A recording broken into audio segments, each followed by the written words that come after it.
What's interesting is when I was in the world, when I was boxing, when I was in these false churches, many men respected me. Pastors respected me. They wanted me to come speak.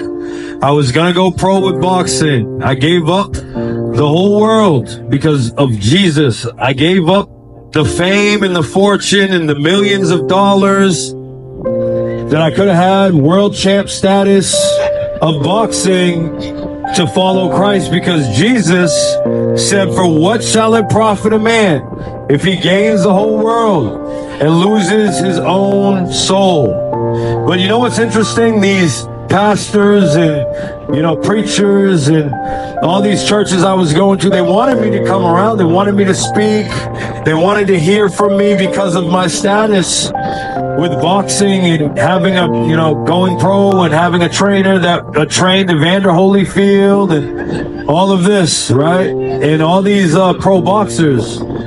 And so with that being said, they love you when you're of the world. They love you when you're having this elevated status of money and about to be famous and all these things. That's why people love the Christian celebrities and hip-hop artists and all this type of stuff. These very guys that are here, they love people love them. Why? Because they're of the world. And the Bible tells you friendship of the world is enmity with God.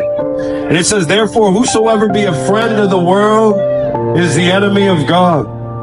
So it's not anything to laugh about, to joke about the scriptures or to hear the preaching of the word and then just mock or laugh or think it's like a funny thing.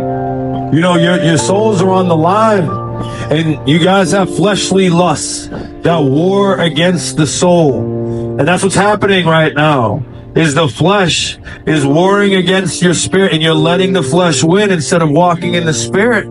You need to humble yourself in the sight of God. James said, cleanse your hands, you sinners, and purify your hearts, you double-minded. He said, be afflicted and mourn and weep. Let your laughter be turned to mourning and your joy to heaviness. Humble yourself in the sight of the Lord, and he shall lift you up.